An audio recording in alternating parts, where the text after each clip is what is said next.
Bom dia a todos, encarnados e desencarnados, dando sequência ao estudo do nosso livro Pontos e Contos, pelo espírito do nosso querido irmão X, psicografia de Chico Xavier. Hoje nós vamos refletir o capítulo 46, intitulado No Portal de Luz. À frente de anjo amigo, que mantinha amorosa vigilância no portal de luz entre a terra e o céu, o crente recém-vindo da luta humana rogou passagem, pronunciando formosas palavras em nome de Deus. O representante da divindade, porém, depois de fitar-lhe os braços, com demorada atenção, inquiriu: que traz? O candidato ao ingresso no paraíso comentou espantadíssimo: sempre respeitei o Senhor e adorei-o nas casas que o mundo consagra à majestade divina. Reconheci a grandeza do Evangelho, aceitando por sublime código de salvação da humanidade, interpretando os grandes filósofos e pensadores do passado por embaixadores dele, em favor do aperfeiçoamento gradual de nossa inteligência. Guardei a fé em todos os acontecimentos da vida. Nunca me esqueci da reverência que os mortais devem ao céu. Ouvi com acatamento as elucidações de todos os pregadores da verdade, arquivando-lhes o bom conselho. Jamais perdi a esperança na justiça perfeita que rege o universo. Cada manhã, tanto quanto cada noite, cultivei a prece sentida e pura, pedindo a assistência do alto. Prestei sincero culto aos livros sacros, meditando-lhes os textos iluminativos. Fugi quanto pude, à presença dos ingratos e dos maus. Abominei a companhia dos pecadores. Censurei os criminosos por espírito de defesa leal do bem. Não combati as religiões por reconhecer a feição sublime de cada uma. Procurei guardar uma consciência sem mancha. Evitava o contato com qualquer lugar onde subsistisse o pecado. Temi os desvairamentos da carne e afastei-me de todas as pessoas que poderiam induzir-me à tentação para a vida impura. Acreditei que a retidão deve orientar todos os negócios, sabendo que a paciência é o tesouro sagrado. Nunca me abeirei de problemas intrincados para não perdê-la. Convencido de que a paz é um dom celeste, colocava-me à distância de todas as pessoas irritadiças ou incolerizáveis, de modo a manter-me em segurança espiritual.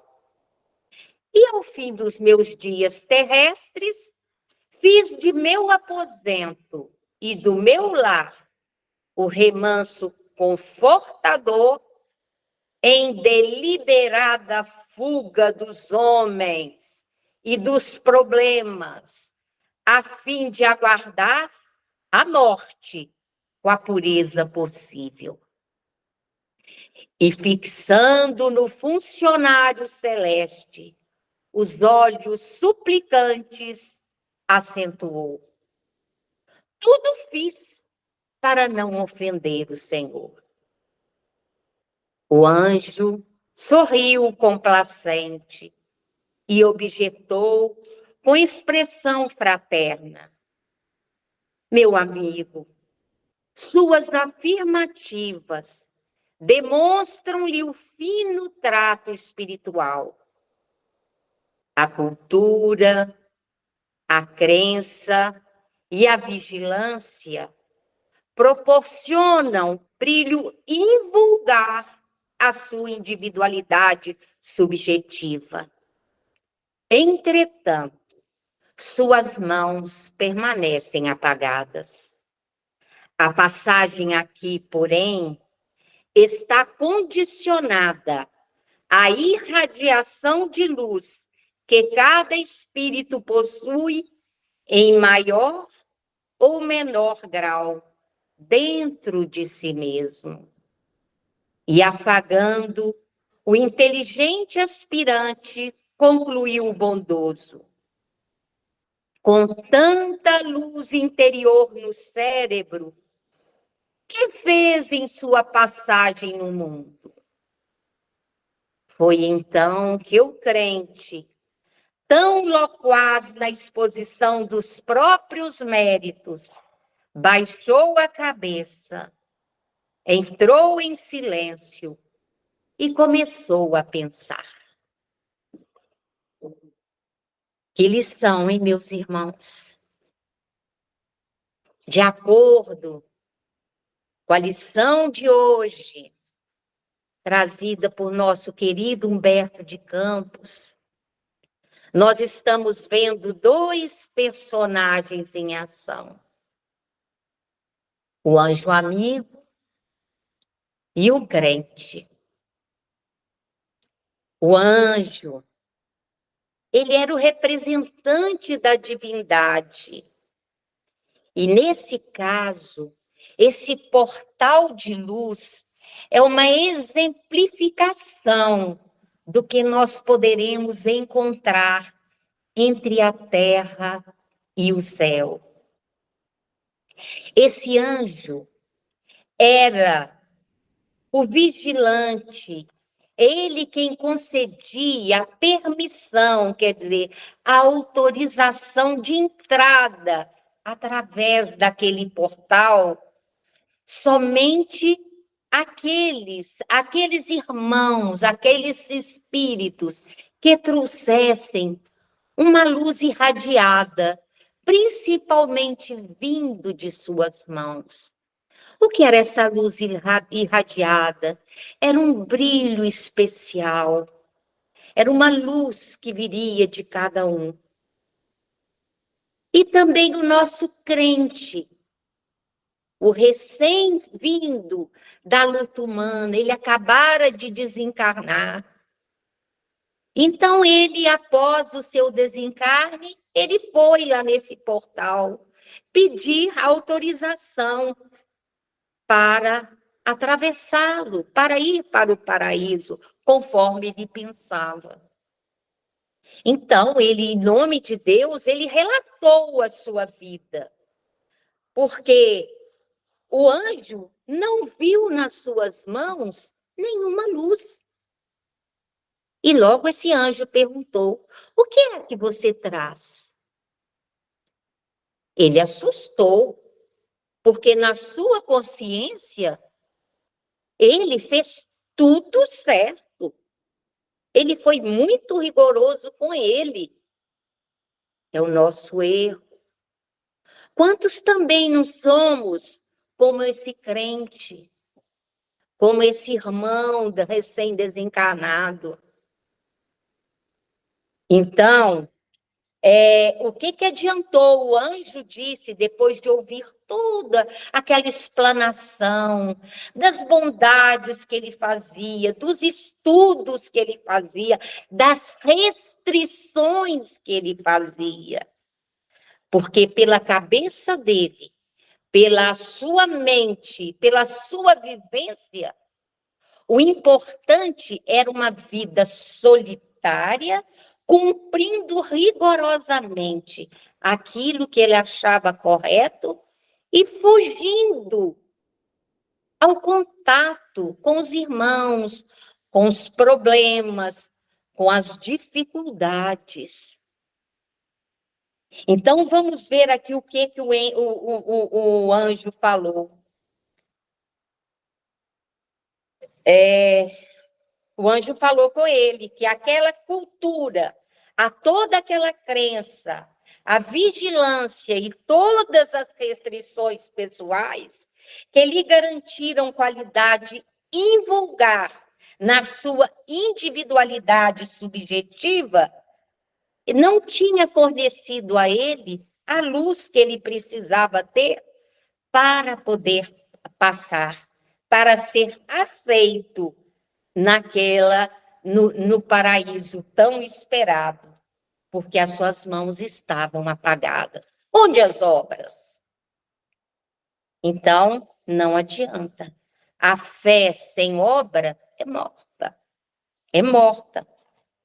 Então, embora tivesse enorme saber, o crente esqueceu-se de colocar em prática os seus talentos. Jesus nos deu talentos. E esses talentos precisam ficar em evidência. Nós precisamos de transformar os nossos talentos em favor do próximo. A sua arrogância, porque ele era arrogante, ele só pensava nele e naqueles pontos de vista dele. O egoísmo, de querer ficar só para si. O orgulho, porque se ele se achava o maior. E o insulamento, quer dizer, preferiu isolar-se. Aquele insulamento voluntário foram as tônicas de sua caída espiritual. Então, meus irmãos, vamos analisar com a ajuda da doutrina o que fazer em nossa vida terrena a fim de evitarmos a nossa queda quando do retorno à pátria espiritual. Vamos colocar luz em nossas mãos a fim de que possamos fazer jus à nossa passagem, fazendo um raciocínio de valor em relação às atitudes do crente, que apenas defendia os seus pontos de vista religiosos, podemos identificá-lo de antemão como um fariseu, a quem o mestre comparou a sepulcros caiados, formosos por fora, mas por dentro tão asquerosos, tão com mau cheiro, tão putrefatos. Então, às vezes, nós estamos neste caminho. Então, esses fariseus, esses crentes, todos nós ainda ignorantes, temos piedade apenas nos lábios, pois em nossos corações, o que há realmente, muitas vezes, é só frieza e hipocrisia. Emmanuel, em Vinha de Luz, no capítulo 54, ao comentar as palavras de Jesus, acautelai-vos primeiramente do fermento dos fariseus, diz que fariseu ainda é todo homem presunçoso, dogmático, exclusivo, pretenso privilegiado das forças divinas. O orgulho, descendente dos doutores de Jerusalém, ainda vive. Atravessa todas as organizações humanas. Respira em todos os templos terrestres. Acredita-se o herdeiro único da divina bondade. Nada aprecia senão pelo prisma do orgulho pessoal. Eu sou crente, eu sou evangélico, eu sou católico, eu sou espírita. como se o título fosse ter a prepotência de nossas atitudes. Então, esses fariseus traçam programas caprichosos e intenta torcer as próprias leis universais, submetendo-as ao ponto de vista que esposou na sua escola ou no seu argumento sectarista. Eu prefiro ficar em minha casa a ter que conviver com A ou B.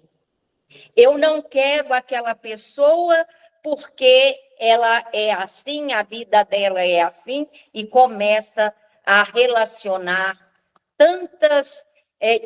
todas as vicissitudes da pessoa.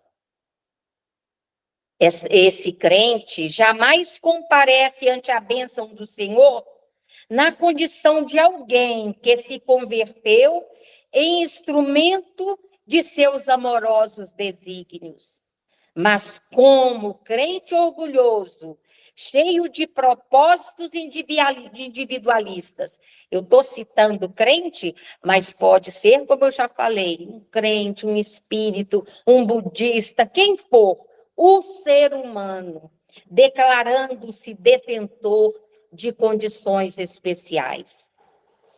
Os aprendizes fiéis necessitam acautelar-se contra o levedo de tais enfermos do espírito. Toda ideia opera fermentações mentais. Certamente que o mestre não determinou a morte dos fariseus, mas recomendou cautela em se tratando da influenciação deles. Porque um começa aqui e vai contaminando, né? É uma rede. Exigências farisaicas constituem perigosas moléstias da alma.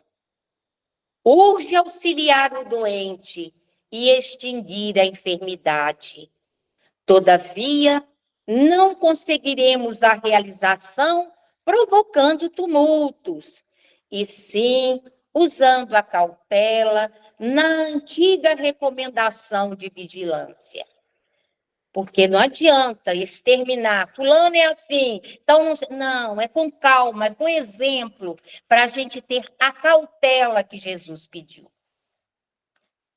Bezerra de Menezes, no capítulo 49 do livro Assimilação Evangélica, ele vem nos esclarecer que o próprio Evangelho nos concita para que façamos brilhar a nossa luz, teste para o discípulo da verdade.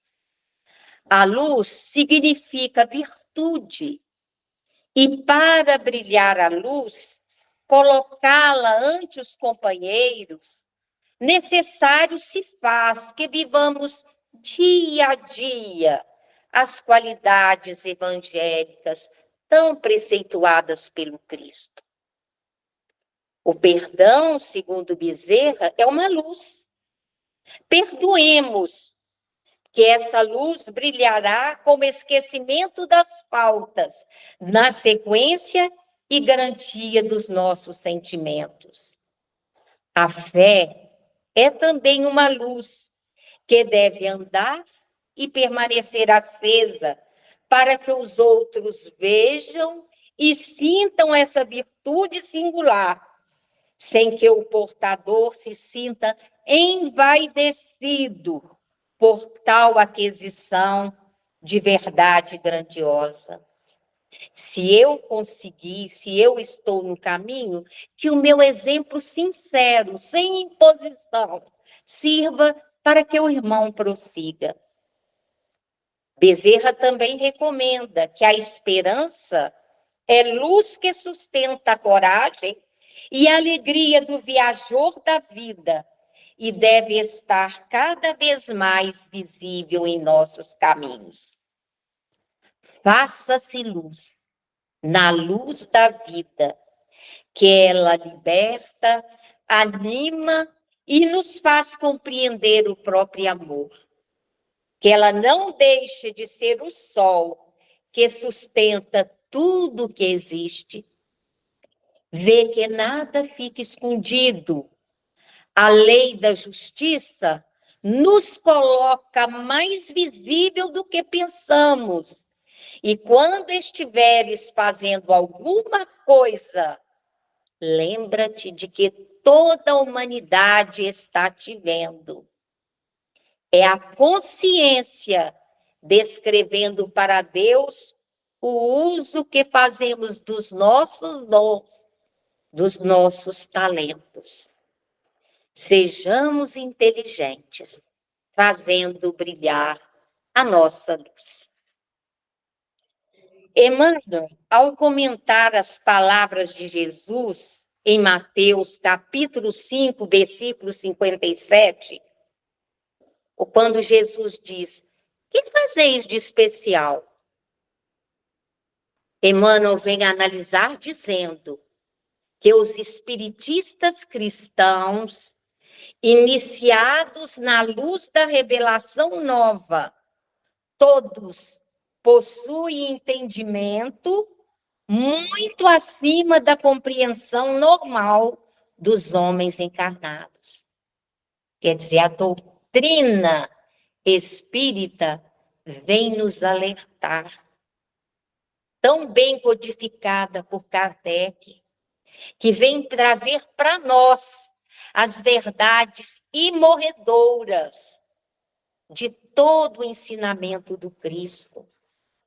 Em verdade, os espiritistas sabem que a vida prossegue vitoriosa além da morte, que se encontram na escola temporária da Terra, em favor da iluminação espiritual que lhes é necessária, que o corpo carnal é simples vestimenta a desgastar-se cada dia, que os trabalhos e desgostos do mundo são recursos educativos, que a dor é o estímulo às mais altas realizações, que a nossa colheita futura se verificará de acordo com a sementeira de agora. O que eu faço hoje, eu colho amanhã. É a lei. Que a luz do Senhor clarear-nos-á os caminhos, sempre que estivermos a serviço do bem. Isso é infalível. Que toda oportunidade de trabalho no presente é uma bênção dos poderes divinos. Que ninguém se acha na crosta terrestre em excursão de prazeres fáceis, mas sim em missão de aperfeiçoamento. Estamos aqui para nos melhorarmos, estudando, aprendendo, praticando. Que a justiça não é uma ilusão e que a verdade surpreenderá toda a gente. Que a existência na esfera física é abençoada oficina de trabalho, resgate e redenção. E que os atos, palavras e pensamentos da criatura produzirão sempre os frutos que eles dizem respeito no campo infinito da vida. É a sintonia. Se fazemos o bem, vamos ter ao nosso redor o bem. Se procuramos fazer o mal, nós também vamos fazer o mal.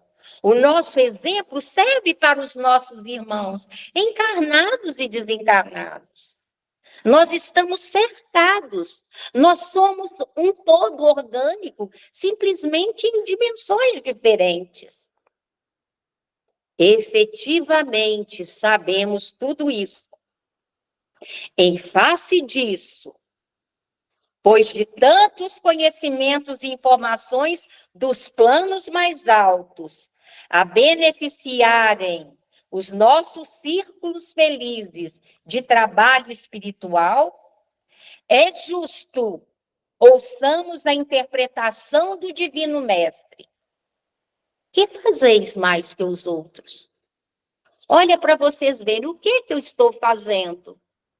Então, à noite, quando nós deitarmos, vamos lembrar das palavras de Santo Agostinho.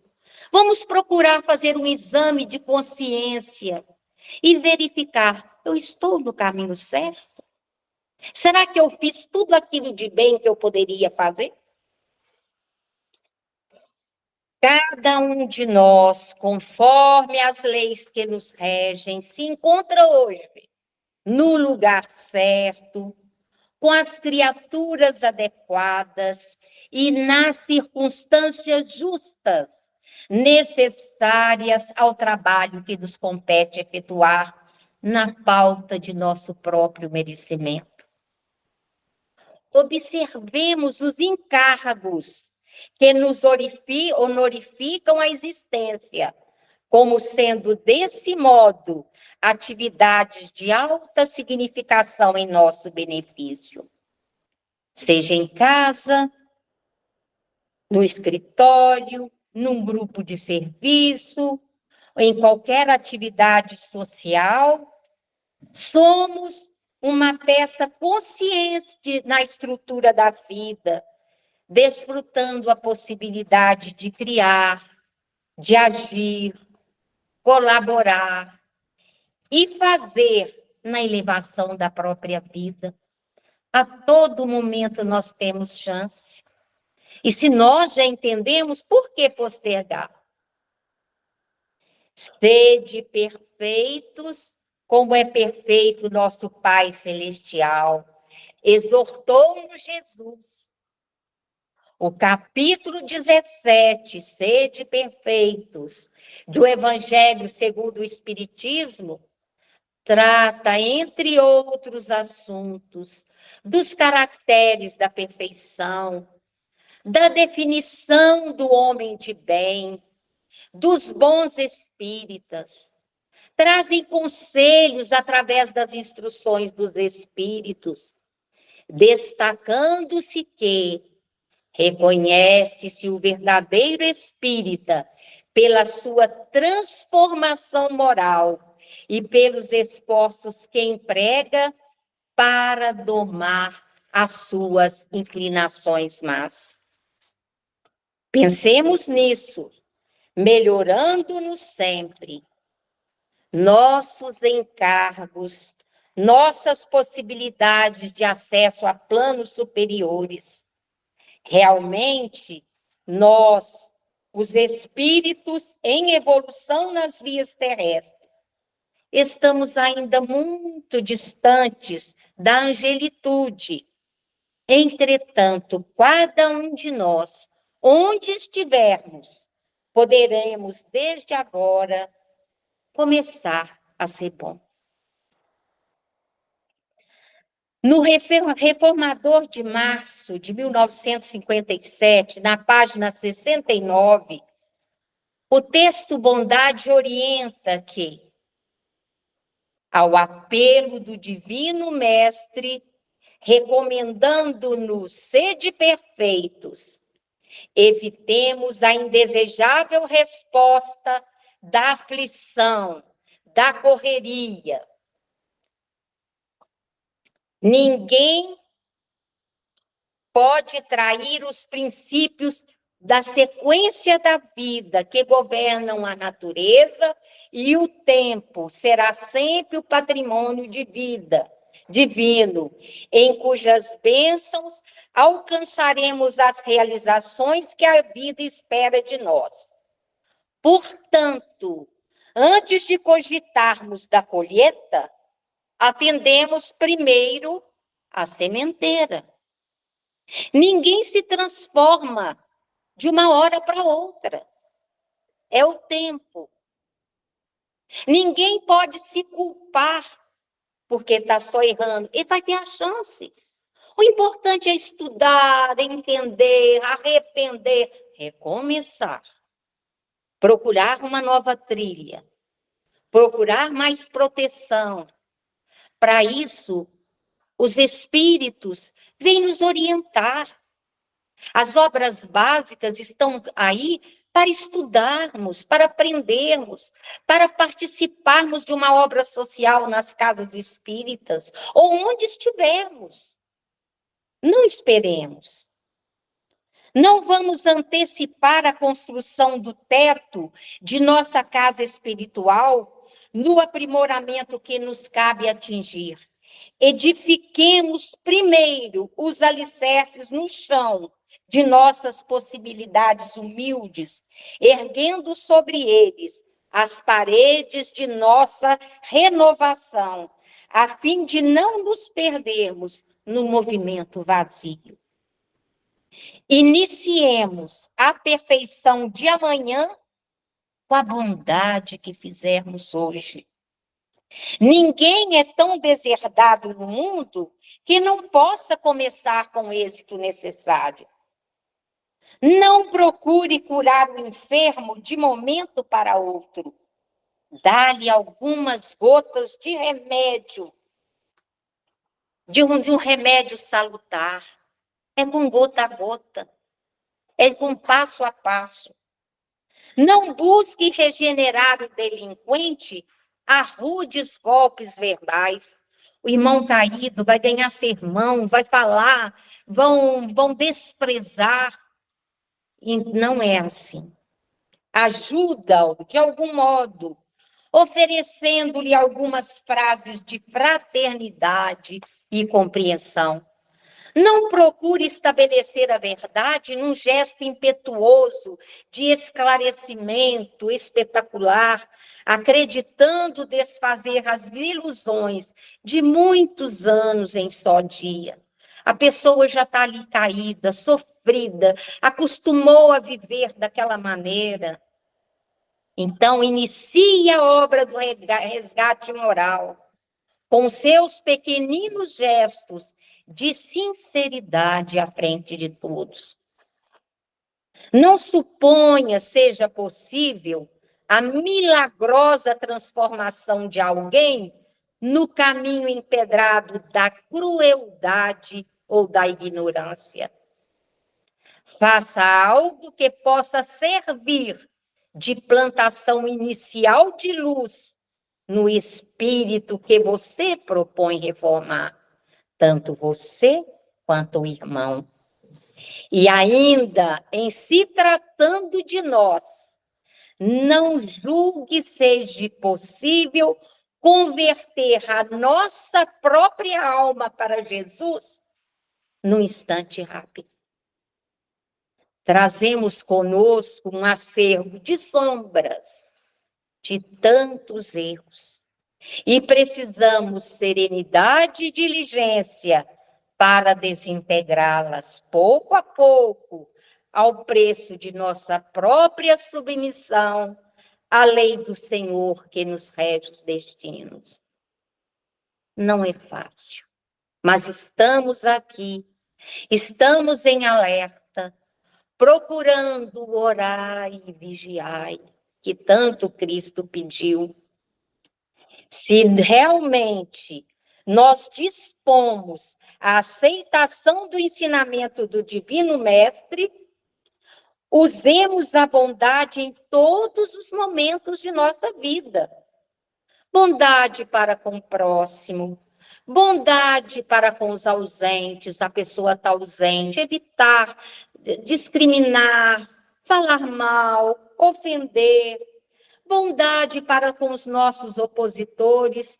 Quantos temos opositores encarnados e desencarnados, de outras vidas? Bondade para com todas as criaturas que nos cercam. No lar, volto a frisar, no lar, no trabalho, nas realizações sociais, nas vias públicas, nos educandários diversos, porque a bondade é chave de simpatia e conhecimento com que descerraremos a passagem para as esferas superiores. Com ela seremos mais humanos, mais amigos e mais irmãos. Avancemos assim com a bondade por norma de ação, retificando em nossa estrada os aspectos e experiências que nos desagradam na estrada dos outros. Porque às vezes a gente acha que está agindo certo, mas de que maneira eu estou agindo prejudicando o outro? Então, estou desagradando o outro. E, desse modo, estejamos convictos de que o sonho sublime de nosso aperfeiçoamento encontrará em breve futuro plena concretização na vida eterna. No Evangelho segundo o Espiritismo, no item 3 do capítulo 15, fora da caridade não há salvação, está registrado que toda a moral de Jesus se resume na caridade e na humildade, isto é, nas duas virtudes contrárias ao egoísmo e ao orgulho. Em todos os seus ensinos, Jesus aponta essas duas virtudes como as que conduzem à eterna felicidade. Bem-aventurados, disse, os pobres de espírito, isto é, os humildes, porque deles é o reino dos céus. Bem-aventurados os que têm puro coração, bem-aventurados os que são brandos e pacíficos, bem-aventurados os que são misericordiosos. Amai o vosso próximo como a vós mesmos. Fazei aos outros o que quereríeis vos fizessem. Amai os vossos inimigos. Perdoai as ofensas, se quiserdes ser perdoados. Praticai o bem, sem ostentação. Lembrem do óbolo da viúva. É daquela forma.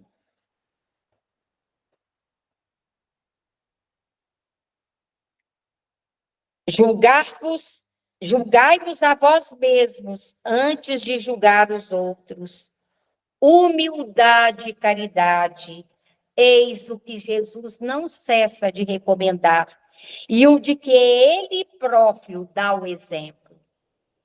Orgulho e egoísmo, eis o que não se cansa de combater. E não se limita a recomendar a caridade.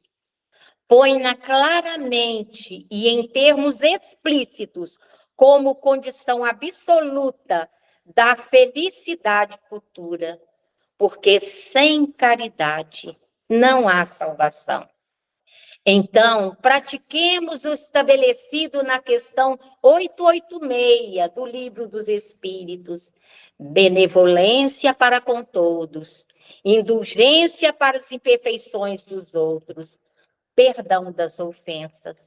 E para concluir, vamos no capítulo 13, intitulado Culto da Caridade, do livro Irmão da Editora Ideal, nós lemos que aprendamos a auxiliar para que a nossa dádiva não se transforme em espinho envenenado nas chagas alheias. Analisando esta orientação, vemos que a caridade não surge apenas na doação de ordem material. É serviço de cada instante e apoio de cada dia. Ocultar a mão esquerda para que a mão direita não te conheça a beneficência não é simplesmente atitude de respeito e fraternidade na assistência comum, mas também apelo do Cristo à nossa humildade, para que amparemos reciprocamente, sabendo que a fraqueza dos caídos de hoje pode ser a nossa fraqueza nos embates da alma que a vida oferecerá no futuro. Então, se você deseja penetrar efetivamente o templo da verdade e da fé viva, da paz e do amor com Jesus, não esqueça as plataformas do Evangelho Redentor. Então, ame a Deus sobre todas as coisas, com todo o seu coração e atendimento. Faça tudo o que ele ensinou. Ame, compreenda e perdoe sempre. Portanto, meus irmãos, enquanto formos movidos pelo egoísmo e pela vaidade, vivendo tão somente para exaltação do próprio eu, e conforme o nosso irmão crente, enquanto nos mantivermos insensíveis à má sorte dos nossos irmãos, conquanto nos proclamemos seguidores do Cristo, fazendo como crente recém-desencarnado, estaremos negando Cristo diante dos homens, pois amando-nos uns aos outros, é que nos daremos a conhecer como verdadeiros discípulos seus. E como o amor é o cumprimento da lei, só quando soubermos amar é que realmente irradiaremos luz em nossas mãos, fazendo jus ao galardão espiritual. Gratidão a todos.